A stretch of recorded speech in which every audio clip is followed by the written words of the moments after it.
ሰላም ተመልካቾቻችን እንዴት ከረማችሁ ከቤታሾ ሳምንታዊ የሆነው የቤተሰብ ፕሮግራማችን ተጀምሯል አብራችሁ እንድትቆዩ በአክብሮት እጋብዛለሁ የዛሬ እንግዳይ የኢትዮጵያ ወንጌላዊት ቤተክርስቲያን መካነ ኢየሱስ ጠቅላይ ጻፊ ቄስ ተሾመ አመኑ ይባላል እዚህ ስቱዲዮ ተገኝተ ፈቃደኛ ሆነ በጣም ቢዚ እንደሆን ካቃለው ጊዜን ሰውተ ፈቃደኛ ሆነ እዚህ ስለተገኘ ከልብ አመሰግናለሁ እኔም እጅግ አድርጌ አመሰግናለሁ ለዚህ ቃለ መጠይቅ ስለጋበዛችሁኝ በጣም ደስ ይለኛል አመሰግናለሁ እሺ እስኪ ስለ ትዳር ሁኔታ ስለ አገልግሎት ስለ ልጆች እስኪ ስለ ራስ ለአድማጮቻችንና ለተመልካቾቻችን እስኪ ግለጽልን እንግዲህ አንቱ ብዬ አልጠራም ያው ቄስ ያው እንደ አባት ስለሚታይ በቤተክርስቲያንም እኔም እንደ አባትም እንደ ታላቅ ወንድም የሚያየው ነው አንተ ያልከው እንጂ እንደዚህ አይባልም እንግዲህ እንደምትፈቅድልኝ ተስፋ አደርጋለሁ በደስታችሁ እሺ ስለ ትዳርህና ስለ አገልግሎት ስለ ልጆች በአጠቃላይ ስለ ራስ ልትገልጽ ባለትዳር ነኝ ባለቤቴ ስሟ መቅደስ አበባየሁ ይባላል ከተጋባን 16 አመታችን ነው ለ16 አመታት አብረን በጣም ደስተኞች ሆነን እግዚአብሔር በሰጠን ጊዜ በዚህ መልካም በሆነ ትዳር ውስጥ አለን አብረን ለ16 አመታት አራት ልጆች ደግሞ እግዚአብሔር ሰጥቶናል አራት ልጆች አሉን እና በጣም ደስተኞች ነን ማለት ነው በትዳራችን እግዚአብሔርን በጣም እናመሰግናለን ስለሰጠን ስለዚህ ደስታ በአገልግሎት ደግሞ በተለያዩ የቤተ ክርስቲያኒቱ የሥራ ዘርፎች ውስጥ አገልግያለሁ በክፍለ ሀገርም ሆኜ ቤተ ክርስቲያንን በመምራት በቤተ ክርስቲያኒቱ መዋቅር ውስጥ ሲኖዶስ የሚባል አለ በባሌ አካባቢ ያለ ሲኖዶስ አለ እዛ ሲኖዶስ መሪ ሆኜ አገልግያለሁ ከዛም በኋላ በመካነ ኢየሱስ ሴሚናሪውም የሥነ መለኮት ትምህርት ቤት ወይም ኮሌጅ እዛ መምህርም ሆኜ እንደዚሁም ደግሞ የአካዳሚክ ዲን ሆኜ ለተወሰኑ አመታት አገልግያለሁ ከዛ በኋላ አሁን ደግሞ አንባለውበት የአገልግሎት ስፍራ የቤተ ክርስቲያኒቱ ጠቅላይ ጻፊ ሆኜ ያገለገልኩ ነው ያለውት እንግዲህ በእነዚህ አመታት ሁሉ የእግዚአብሔርን ቸርነት አይቻለሁ በአገልግሎቴም እንደዚሁም ደግሞ በትዳሬ እግዚአብሔር ረድቶኛል በጣም ደስ ይላል እንዴት ተገናኛችሁ ከባለቤት ጋር የሆነ የተለየ አጋጣሚ ይኖራል አለው ከባለቤቴ ጋር የተገናኘ ነው ሁለታችንን በተለያየ ስፍራ በአንድ አካባቢ ሆኖ ግን በተለያየ ስፍራ ነው በመንኖረው ባለቤቴ በአንድ ስፍራ ላይ የሃይ ስኩል መምህር ነበረች እኔ ደግሞ በአገልግሎት እዞራለሁ ለማገልገል እዞራለሁና እዛ እሷ በመታመልክበት የመካነ ኢየሱስ ማህበር መናን ውስጥ በኳይርም ታገለግላለች እኔ ደግሞ እዛ እየሄድኩኝ በየጊዜው አገለግል ነበርና እዛ ነው የተዋወቅነው እና እዛ ከተዋወቅን በኋላ ሌሎችም ደግሞ እኔንም እሷንም የሚያውቁ ወገኖች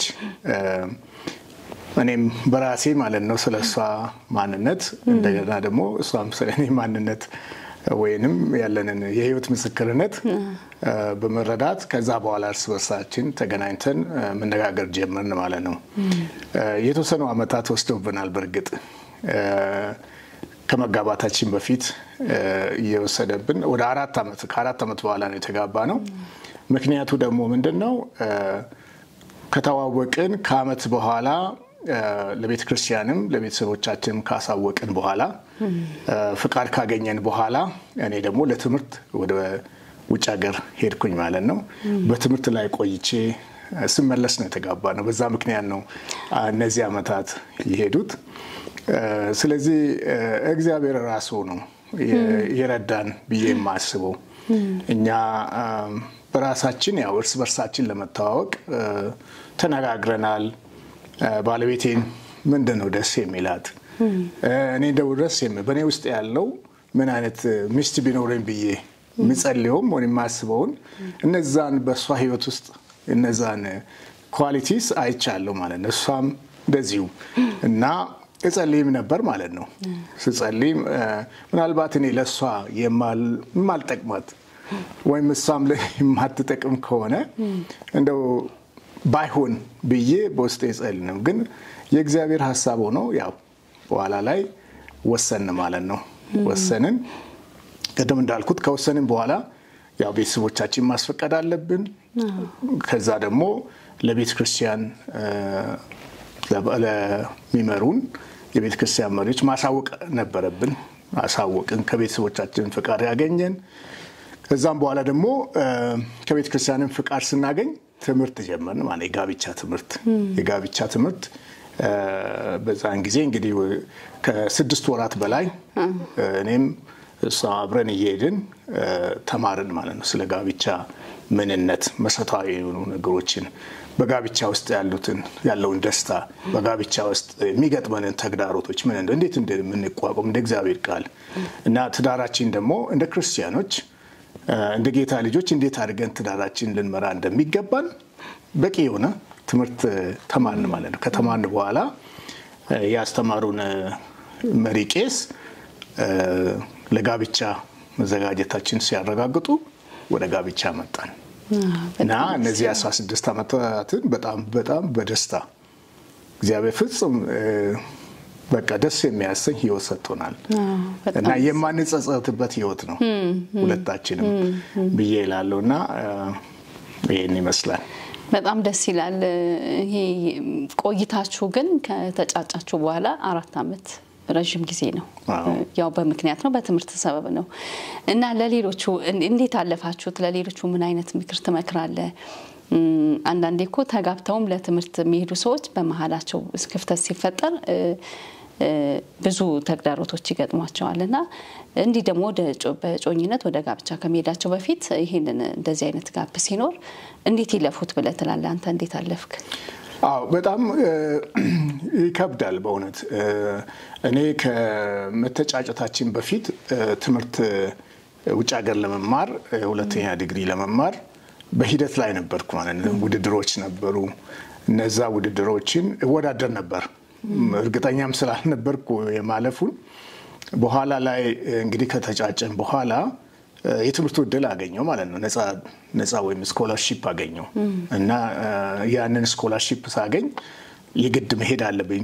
ተጋብተን መሄድ ተግዳሮት እንደሆነ አወቅኩ ማለት ለምሳሌ ጋብቻውን ፈጽመን ባለቤቴን እዚሁ ትቼ ብሄድ የበለጠ ጉዳቱን ለኔም ለሷም።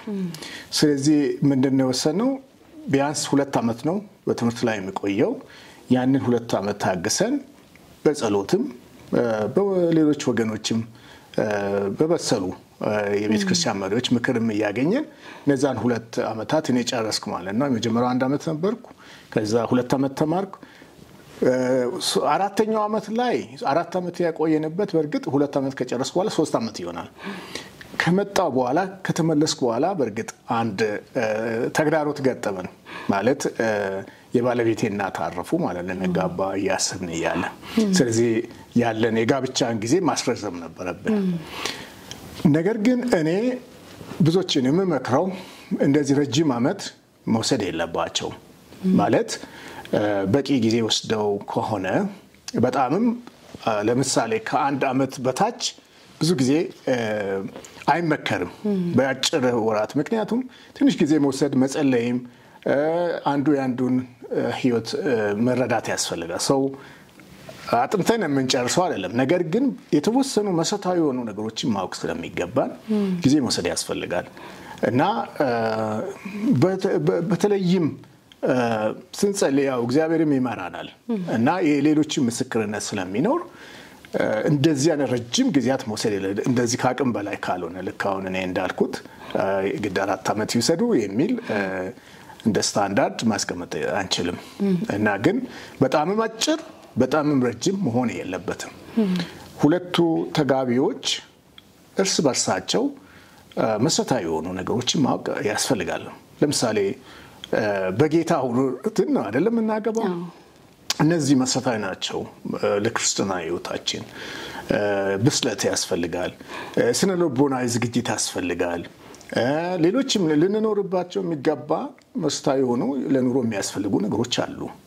ስለዚህ እነዚህ ነገሮችን ሁሉ መረዳት ያስፈልጋል። እነዛ ዝግጅቶች ካሉን በአእምሮም ዝግጅት ይፈልጋል፣ መንፈሳዊ ዝግጅትም ይፈልጋል። እነዚህን ያጣመረ ነው ማለት ነው። ወደ ጋብቻ ከመምጣታችን በፊት የሌሎችን ምክር ከኛ በፊት ያሉትን በትዳራቸው መልካም ምስክርነት ያላቸውን ሰዎችንም ማማከር፣ ከሌሎች መማር ያስፈልጋል። ስለዚህ በተለይም የሚተጫጩ ሰዎች እንዳልሽው መሃል ላይ ብዙ ተግዳሮቶች ሊኖሩ ይችላሉ። ያንን ደግሞ በጸሎትና በትዕግስት ማሳለፍ አለባቸው ብዬ እመክራለሁ።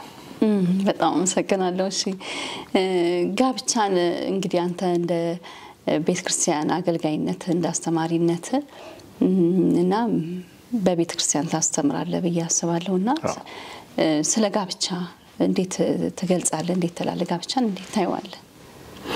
እኔ ጋብቻን የሚገልጽበት መንገድ ጋብቻ በእግዚአብሔር ሐሳብ የተቋቋመ ቃል ኪዳን ነው። በእግዚአብሔርም ቃል የተመሰረተ ነው። የመጀመሪያ በእግዚአብሔር የተቋቋመ ተቋም ነው። ቅዱስ የሆነ ቃል ኪዳን ያለበት ነው ጋብቻ እንጂ እንደው ተራ ማህበራዊ ትስስር ወይም ውል አይደለም። በእግዚአብሔር ቃል ላይ የተመሰረተ ተቋም ነው ጋብቻ። መጽሐፍ ቅዱስ እንደሚነግረን ገና ከመጀመሪያውኑ ከዘፍጥረት ጀምረን ስንመለከት እግዚአብሔር ጋብቻን እንደመሰረተ የእግዚአብሔር ሐሳብ ያለበት እንደሆነ በእግዚአብሔር ሐሳብ የተቋቋመ መሰረታዊ የሆነ ቃል ኪዳን እንደሆነ ነው የምንረዳው። ስለዚህ ከሌላው በተለይም ከተራ ማህበራዊ ውል የተለየ ነው ማለት ነው። ዝም ብለን የምናደርጋቸው ማህበራዊ ውሎች፣ ስምምነቶች ከዛ የተለየ ነው። ስለዚህ ይሄ በእግዚአብሔር እውነት በእግዚአብሔር ሐሳብ በቃሉ ላይ የተመሰረተ ነውና ለምሳሌ ከእግዚአብሔር ቃል ማንበብ ይችላል። ኤፌሶን ምዕራፍ 5 ከቁጥር 31 እስከ 33 ያለው ጋብቻን እዛ ለሐዋርያው ጳውሎስ የሚያስቀምጠው በተለይም እዛ ክፍል ውስጥ የሚያስቀምጠው ከክርስቶስ ከቤተ ክርስቲያን ጋር ስላለው ግንኙነት ጋር አመሳስሎ ወይም አነጻጽሮ ያስቀምጣል ጋብቻን ማለት ነው። በጣም ይሄ ትልቅ ትርጓሜ እንዳለው ማየት እንችላለን። ጋብቻን ልክ ክርስቶስ ከቤተ ክርስቲያን ጋር ያለውን ግንኙነት አድርጎ በምሳሌ ነው የሚያስቀምጠው ኤፌሶን ምዕራፍ 31 እስከ 32 ስናነብ። ስለዚህ ትልቅ ተቋም እንደሆነ ነው የምንረዳው። ስለዚህ ከቃሉ ነው የሚነሳው ማለት ነው። የጋብቻ ትርጓሜውን ማግኘት ያለብን ከቃሉ ነው። በተለይም እንደ ቤተ ክርስቲያን ያንን ማሰብ ይገባናል። በተለያየ ማህበራዊ ሳይንስ የተለያየ ትርጓሜ ይሰጣል። ግን እንደ ቤተ ክርስቲያን እኛ ደግሞ መነሻችን ቃሉ ነው ማለት ነው። ቅድም እንዳልኩት በእግዚአብሔር የተቋቋመ ቃል ኪዳን ነው እንጂ ለከ ማህበራዊ ትስስር እና ማህበራዊ የሆነ ዝም ብሎ ውል አይደለም ለማለት ፈልጋለሁና ትልቅ ትርጓሜ ያለው ትልቅ መንፈሳዊ ትርጓሜ ያለው ልክ ጳውሎስ በኤፌሶን እንደገለጸው ማለት እወዳለሁ። መጽሐፍ ቅዱስ እንደሚለው ጋብቻ ቅዱስ ነው መኝታውም ንጹህ ነው ይላል የእግዚአብሔር ቃልና ብዙዎች ግን ይሄንን ተረድተው ነው ወደ ትዳር የሚጋቡት። እስኪ አዲስ ተጋቢዎች ገና ሊጋቡ ላሉት እስኪ ይሄንን የምታስተላልፈው ነገር ካለ የምታስተምረው? አሁን እንደተናገርሽው ጋብቻ ቅዱስ እንደሆነ በዕብራውያን ምዕራፍ 13 ቁጥር 4 ላይ ተጽፎ እናገኛለን። ምንድነው የሚለው? መጋባት በሁሉ ዘንድ ክቡር መኝታውም ንጹህ ነው፣ ሴሰኞችንና አመንዝሮችን ግን እግዚአብሔር ይፈርድባቸዋል ይላል። መጋባት በሁሉ ዘንድ ክቡር ነው፣ መኝታውም ንጹህ ነው ይላል። ጋብቻ እጅግ ቅዱስ ነው። በተለይም ብዙ በዚህ በዓለም ያለው አስተሳሰብ ቀደም ካልነው በተቃራኒ ነው። በተለይም የሚጋቡ ሰዎች ይሄ ቅዱስ ስርዓት እንደሆነ ማወቅ አለባቸው። ቅድመ ጋብቻ ሊኖረን የሚገባ ግንኙነት በጋብቻ ውስጥ ሊኖረንና ከዛም በኋላ ባለን ህይወት ሊኖርን የሚገባውን ግንኙነት በግልጽ ያስቀምጣል። ይሄ ክፍል ማለት ነው። መጋባት ቅዱስ ነው። ከጋብቻ በፊት ምንም አይነት የጾታዊ ግንኙነት እንደማያስፈልግ መጽሐፍ ቅዱስ በግልጽ ያስቀምጣል። በተለይም በዓለም ሰዎች ገና ከጋብቻ በፊት ታውቆ አብሮ ኖረው ብዙ ነገሮችን ከኖሩ በኋላ ነው ወደ ጋብቻ የሚመጡት። ልክ ያንን ህይወት ካለፉ በኋላ ነው ወደ ጋብቻ መምጣት የሚያስቡት። ቤተክርስቲያን በፍጹም ይሄንን ትቃወማለች። ምክንያቱም ጋብቻ ቅዱስ ነው። ከመጋባት በፊት ምንም አይነት የግብረ ስጋ ግንኙነት ማድረግ የለባቸው ወጣቶች። መጽሐፍ ቅዱስ ያንን ይከለክላል እና በጋብቻ ውስጥም ቅዱስ ነው። ዝሙት አይፈቀድም ማለት ነው። ባል ለሚስቱ ታማኝ፣ ሚስት ለባሏ ታማኝ መሆን አለባት። ስለዚህ ይሄ በግልጽ ነው። ዕብራውያን 13 ቁጥር 4 ላይ ንጹህ እንደሆነ ጋብቻ ክቡር እንደሆነና እንደዚህ ደግሞ መኝታው ምንድነው ይላል? ንጹህ ነው፣ ቅዱስ ነው፣ የከበረ ነው። ስለዚህ ያሳስበው ርኩስ እንዳይደለ ማለት ነው። አንዳንዶች በእርግጥ ይሄንን ጥቅስ በተሳሳተ መንገድ የሚተረጉሙ አሉ። ጋብቻ ልክ ለስጋዊ ፍላጎት ብቻ የተቀመጠ አድርጎ የሚያስቡ አሉ። ጋብቻ ግን እንደሱ አይደለም። ንጹህ ነው። ለጋራ ሐሳብ እርስ በርስ ለመንከባከብ አንዱ ለአንዱ ታማኝ የሆነ ፍቅር አንዱ ለመስጠት ለመቀበል የተቋቋመ ነው። ተቋም ነው ቅድም እንዳልነውና ስለዚህ ይሄ በጣም በሁለቱ ተጋቢዎች መካከል ያለው ግንኙነት እንደ እግዚአብሔር ሐሳብ በንጽህና ወደ ጋብቻ ከመምጣታቸው በፊት በንጽህና መምጣት አለባቸው። ወደ ጋብቻም ከገቡ በኋላ በቅድስና አንዱ ለአንዱ ታማኝ በመሆን ሚስት ለባሏ ባል ለሚስቱ ታማኝ በመሆን መሄድ ይገባቸዋል። በጣም ደስ የሚል ገለጻ ነው የገለጽከው። ምክንያቱም አዲስ ተጋቢዎች ብዙ ጊዜ በጮኝነት እያሉ ብዙ ነገር መሞከር እንዳለባቸው ብዙ ወጣቶች ያስባሉና ለነሱ ጥሩ ትምህርት ነው የሰጠኸው። አመሰግናለሁ። ሰዎች በትዳር ዓለም ሲኖሩ እንዴት ነው ደስተኛ ሆነው መኖር የሚችሉት ብለህ ትላለህ? አመሰግናለሁ። ያው የመጀመሪያው የደስታችን ምንጭ ራሱ እግዚአብሔር ነው። እግዚአብሔርን በመታመን ጌታን በመከተል በማመን የልብ ደስታችን ከዛ ነው ምንጩ። ካለን ነገሮች አይደለም። ምንጩ እግዚአብሔር ራሱ ነው። በክርስቶስ ኢየሱስ ያለን ህይወት ደስተኞች እንድንሆን ያደርገናል። በዚህ ምድርም ካለው ኑሮ በላይ ሰማያዊውንም እንድናስብ የሚያደርገን ትልቅ ተስፋ ያለን የክብር ተስፋ ያለን ሰዎች ነን እኛ። ትዳር ውስጥ ደስተኛ ለመሆን እግዚአብሔር የቤታቸው ራስ የትዳራቸው ራስ እግዚአብሔር ሁሉንም ለእርሱ መስጠት እሱ የበላይ እንደሆነ በኑሯችን በቃ እግዚአብሔር ነው። እግዚአብሔርን እያየን የምንሄድ ከሆነ ፈጽሞ ደስተኛ ነው የምንሆነው በየትኛውም። ከዛ ባሻገር ደግሞ እርስ በርሳችን ያለን ፍቅር ባለ ከሚስቱ ጋራ ሚስት ለባሏ ያላት ባለ ሚስቱ ያለው ፍቅር በጣም እሱ የበለጠ ደስተኛ ያደርጋቸው። መተሳሰብ፣ ይሄ መፋቀር፣ መከባበር ደግሞ አንዱ የአንዱን ሐሳብ ማክበር አንዳንዴ ደስተኛ እንዳንሆን የሚያደርጉን ነገሮች ይሄ አንዱን አለመረዳት፣ በተሳሳተ መረዳት። ለምሳሌ ባል ሚስቱን ማለት የፈለገችው እንደዚህ ነው ብሎ በተሳሳተ እሷ ማለት ያልፈለገችው ማለት ወይም ባልም ደግሞ ሚስቱ ማለት የፈለገችውን ማለት የፈለገችው እንዲህ ነው ብሎ ሌላውን በተሳሳተ መረዳት ይሄ በጣም ደስታችንን ያናጋል። ስለዚህ ማለት የፈለገችው ያለችው ነገር ልክ እንደሆነ መስማትና መቀበል ያስፈልጋል። ማመን ማለት ነው። ባል ሚስቱን ማመን አለበት፣ ሚስት ደግሞ ባሏን ማመን አለበት። በመካከላቸው ይሄ አይነት መተማመን ካለ በመካከላቸው እውነተኛ ሆነ ፍቅር በሌላ ነገር ላይ ያልተመሰረተ ንጹህ የሆነ እንደ እግዚአብሔር ሐሳብ የሆነ ፍቅር ካለ በጣም ደስተኛ ነው የሚሆኑት። ምንም ደስተኛ ነው፣ ፈጽሞ ደስተኛ መሆን ይችላሉ። እነዚህ ፍቅር፣ ይቅርታ ደግሞ በጣም ወሳኝ ነው በትዳር ውስጥ። አንዳንድ ሰዎች ባልና ሚስት አይጋጩም ብሎ የሚያስቡ አሉ። ገና ወደ ትዳር ያልመጡ እንደዛ የሚመስላቸው አሉ።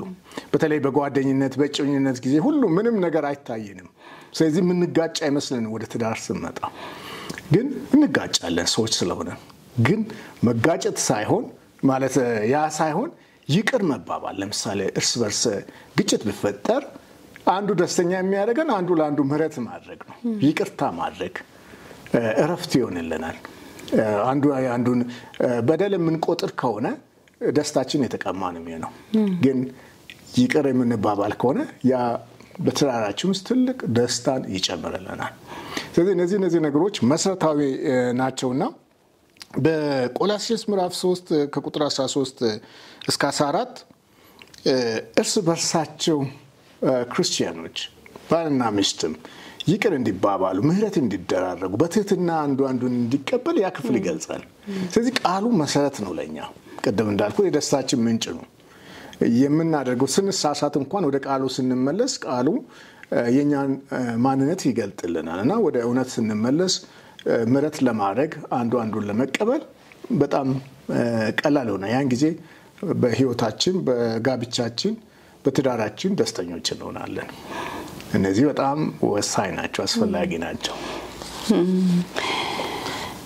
ገና ተጋቢዎች ከመጋባታቸው በፊት ብዙ ጊዜ የእግዚአብሔር ፈቃድ ለማወቅ በጣም ይቸገራሉ እና ይሄንን እንዴት ይወቁ ብለህ ትላለህ?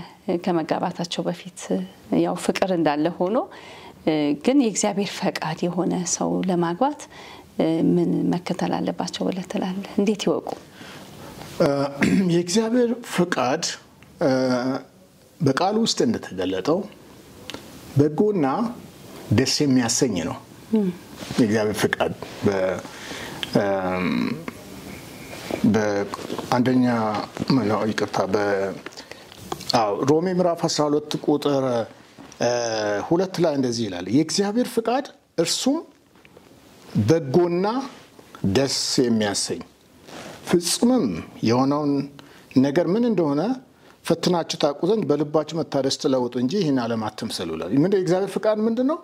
በጎ ነው፣ ደስም የሚያሰኝ ነው። እግዚአብሔር የልብ አምላክ ነው። ለምን ለኛም ያስታውቀናል ማለት ነው። አንዱ የልብ ደስታ ይሰጠናል። የእግዚአብሔርን ፈቃድ ለማወቅ በጣም የሚረብሸን ከሆነ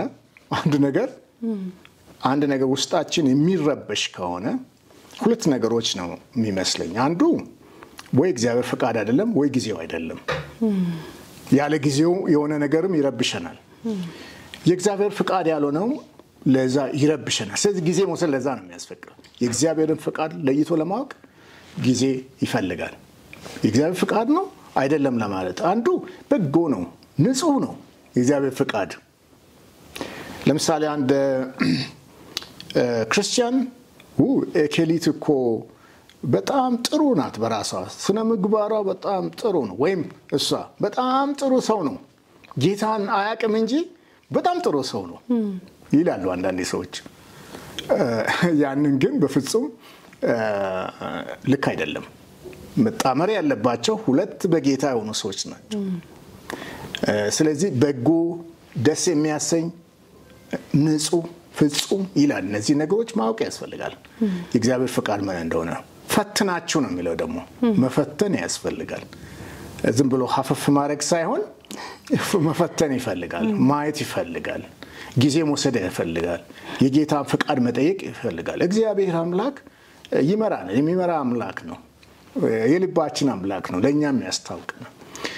ሌላው የእግዚአብሔርን ፈቃድ ለማወቅ አካባቢያችንም ይወስናል። አካባቢያችን ስል ሰዎችም እኮ አንዳንድ ጊዜ ይሄ ነገር እኮ ልክ አይደለም ይሉናል።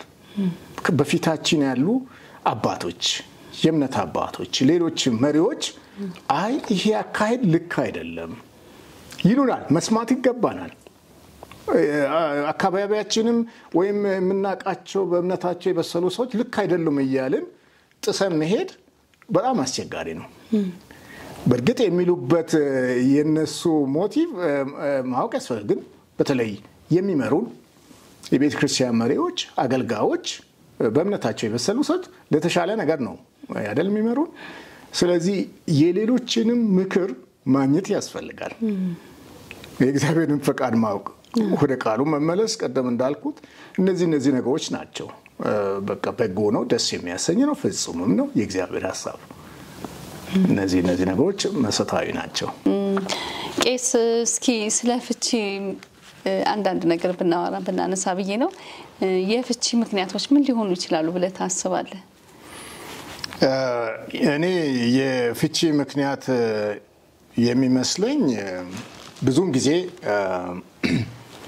ግጭቶች ናቸው በባልና በሚስት መካከል ግጭቶች ሲፈጠሩ እነዛ ግጭቶች ደግሞ ሳይፈቱ ሲቀሩ በይቅርታ ያላለቁ ጉዳዮች ሲኖሩ ለፍቺ ይዳርጋሉ ሌላው ደግሞ ያለመተማመን ማለት በባልና በሚስት መካከል ያለመተማመን ባል የሚሰራውን ሚስት የማታውቅ ከሆነ ሚስት ደግሞ ባሏ የሚሰራውን ማታውቅ ከሆነ በአንድ ቤት ሁለት ሰዎች ከሆኑ ማለት ነው በአንድ ጣሪያ ስር ሁለት የተለያዩ ሰዎች ከሆኑ በጣም መጽሐፍ ቅዱስ የሚለው አንድ ስጋ ናቸው ጋብቻ ቀደም መግቢያ ላይ እንዳለን በአንድ ወንድና በአንዲት ሴት መካከል የሚፈጸም ቃል ኪዳን ነው እነርሱም አንድ ስጋ ይሆናሉ ይላል ሁለት አይደሉም ስለዚህ ብዙ ጊዜ በአንድ ቤት ውስጥ ሁለት ሰዎች ከሆኑ ባልና ሚስት ላይ ከሆኑ ለፍቺ ይዳረጋል ማለት የተለያዩ ናቸው ማለት ነው አንድ ስጋ መሆን አለባቸው በሐሳባቸው በስነ ልቦናቸው ባላቸው ነገር ያላቸው ነገር የጋራቸው ነው የሱ የሚባል የለም የሷ የሚባል የለም አንዴ ከተጋባም በቃ የሁለታችን ነው የኔ ዋሌት የባለቤቴ ነው የሷ ዋሌት የኔ ነው ማለት ነው ስለዚህ እነዚህ በጣም መሰረታዊ ናቸው ባል ሚስት የማታውቀውን ነገር ማድረግ የለበትም ሚስት ደግሞ ባሏ የማያውቀውን ነገር ማድረግ የለባቸውም ሲደባበቁ አንዱን ሲደብቅ ይሄ ነገር ደግሞ አንድ ቀን ሲገለጥ ለግጭት ይፈጠራል ግጭት ደግሞ ወደ ዛ ይመራናል ካልተፈታ በጊዜ ካልተፈታ በጋብቻ ውስጥ ግጭት የለም እያልኩ አይደለም ግጭት ይኖራል ግን በጊዜ በይቅርታ መፈታት አለበት እነዚህ በጣም ወሳኝ ናቸው ታማኝነት ሲጠፋ በባልና በሚስት መካከል ታማኝነት ሲጠፋ ብዙ ጊዜ ለግጭት ምክንያት ሌላው ደግሞ ሌሎች ሲገቡ ተዳራችን ውስጥ ቤተሰቦቻችን ሊሆኑ ይችላሉ ወላጆቻችን ሊሆኑ ይችላሉ ወዳጆቻችን ሊሆኑ ይችላሉ እነሱን በትዳራችን ውስጥ ስናስገባ ምክንያት ይሆናል ለፍቺ ምክንያቱም በጣም ይረብሻል ያ ብዙዎች እንደውም በዚህ ምክንያት የሚለያዩ በጣም ምክንያቱም መጽሐፍ ቅዱስ እንደሚነግረን መጀመሪያ ላይ ስለ ጋብቻ እንዳስቀመጥን ጋብቻ ትርጓሜ እንዳስቀመጥን እነዚህ አንድ ስጋ ናቸው ሁለት አይደሉም ባል ምንድነው የሚለው አባቱና እናቱን ይተዋል ከሚስቱ ጋር ይጣበቃል አሁን ብዙ ጊዜ የማንተዋቸው ነገሮች አሉ የትዳር አጋራችን ነው ከማንም ከጓደኛም ከእናትም ከአባትም ምክንያቱም ከሚስቱ ጋር ነው መተባበር እነዚህ ይሄ ማለት ግን ወላጆቻችንን እንተዋቸዋለን አናገዛቸውም አብረናቸው አንሆን ማለት አይደለም በተሳሳተ መተርጎም የለበትም ግን ባልና ሚስት አንድ ስጋ ናቸው እና ባል ለሚስቱ ሚስት ለባሏ ስለዚህ ብዙዎች የማይተው አሉ ለምሳሌ ድሮ የሚያደርጉትን ነገሮች የማይተው አሉ በዚህ ጊዜ ግጭቶች ይፈጠራሉ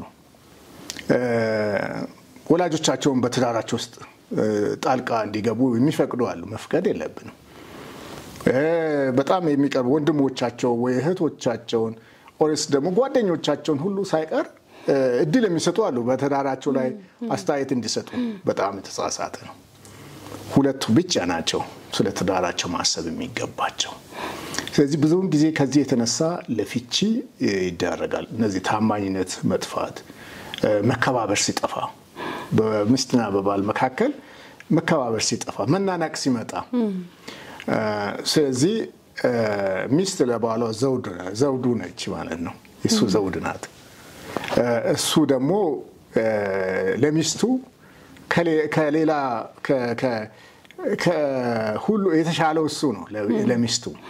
ስለዚህ በእንደዚህ አይነት ፍቅር በእውነተኛ ፍቅር ላይ ካልተመሰረተ ለፍቺ መንገድ ይከፍታል እና አመሰግናለሁ ቄስ።